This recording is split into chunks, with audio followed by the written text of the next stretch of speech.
If you've clicked on this video, you're most likely feeling stuck. And the truth is, at this exact point in my life, I am too.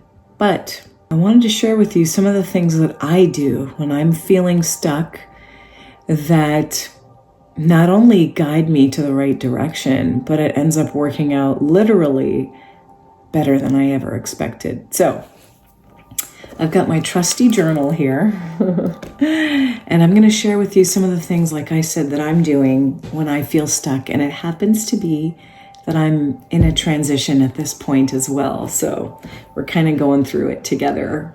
I would recommend auditing your life, folks.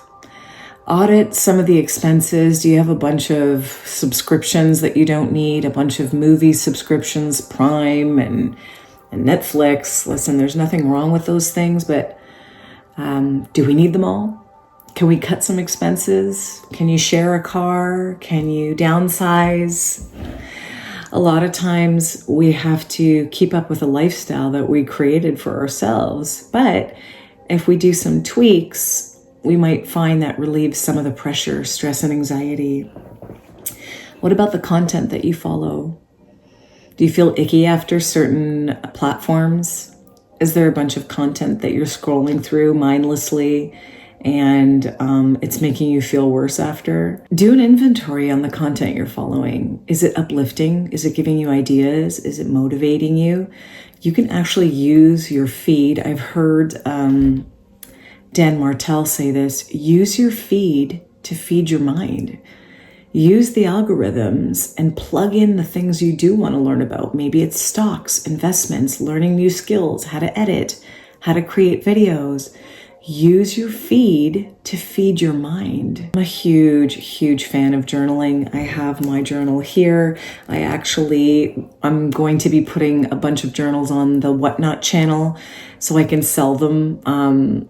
They're customized with the things that I use in my journal to make them pretty. It comes with journaling prompts, but I'll get into that at the end. But use a journal. Use what you have right now. You don't have to buy anything new. Use what you have. Start writing down 3 things you're grateful for in the morning. 3 things you're grateful for, maybe some affirmations, and 3 things that you would love to happen that day. Like, what would make this a great day? Write those things down. Maybe it's coming up with a new idea. Maybe it's working out for 5 minutes, 10 minutes. Maybe it's getting outside in nature. Start small, folks. Start small.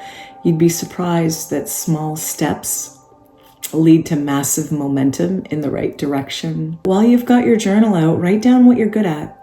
Write down what you love. Write down your previous experience that you have. Sometimes we need to jog our memories. I know for me personally, sometimes I bring the phone into the washroom, which is something I don't want to do. I'm working on it. And I often wonder where's our free time? Do we have time to reflect anymore? We are so attached to our phones and our screens, and it's constantly giving us information. When do we have time to sort of download from the universe, from God, ideas? When do we have time to reflect on ourselves, what we like to do, what we love, what we're good at, what we have previous experience with? Sometimes reflecting in your journal is the best place to do it. And you need a little bit of silence and distance from the noise. Affirmations. Affirmations are huge, folks. I do live affirmations on this channel Monday through Friday at 7:45 a.m. Eastern Standard Time. Oftentimes there's unconscious affirmations that we're using that we don't even realize, like, this is never going to work out for me, or I'm going to be stuck here forever, or there's not enough time. Tons of stuff that we say unconsciously without realizing that they are a form of an affirmation. Use this knowledge to reframe something that you're thinking that's not empowering, to remind you that you have control, there is hope, you are capable, and you have the ability to learn something new. YouTube University, friends. YouTube University, it's free. If you're watching this and you have Wi-Fi, you've got free access to learn a multitude of things. If you have a local library, it's free. You can get books, you could listen to podcasts. Some of the subjects that I've found so beneficial, that have literally transformed my life, my income, everything, has been learning about the brain. neuroscience, understanding how the brain works, understanding about human biases, and then using that knowledge to sort of redirect my thoughts and ideas. And it's been transformative for me. And that's what I want for you. And it's free. It's free. So start small. Start with podcasts, books. There's free courses. You can learn editing skills on YouTube for free. Canva, CapCut. Learn a new skill. There's nothing more rewarding than increasing your value and self-teaching. Become a self-taught student. It's the best kind of student because you're invested with your time. Grab your journal, grab a notepad and paper, and just press pause as you watch a video and learn something.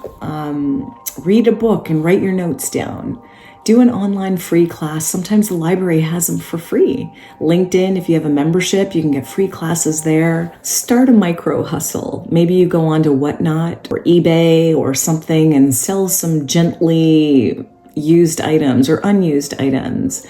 Or if you have a skill set like tutoring, or you're handy, or you can mow a lawn, start a little side hustle once, twice a week, helping others. Send out some flyers, post on social media, and see if you can do a little side hustle to help someone else and benefit yourself. Get outside in nature, folks. Nothing makes you feel better than a little bit of sunlight, some fresh air, and some trees and nature, and maybe walk by your neighbors and give them a wave. Nature has healing properties, folks. I really, really highly recommend going outside. There's also content on YouTube, breath work, mindset work, visualization. You can sit in your home for free using the resources on this very platform here on YouTube and transform your mindset with a little bit of time, energy, and effort each day. Start small. Start small, but work towards feeling unstuck. Being stuck is never a good feeling, but I want you to know that that is an indicator. That emotion of feeling stuck is your body's way of indicating something to you, that you need to take another step in a different direction. Spend time focusing, folks, on the things that you do want and take small baby steps in that direction. And I promise you, you will feel not only better, but this stuck feeling that you might be in may be one of the biggest blessings that you can imagine.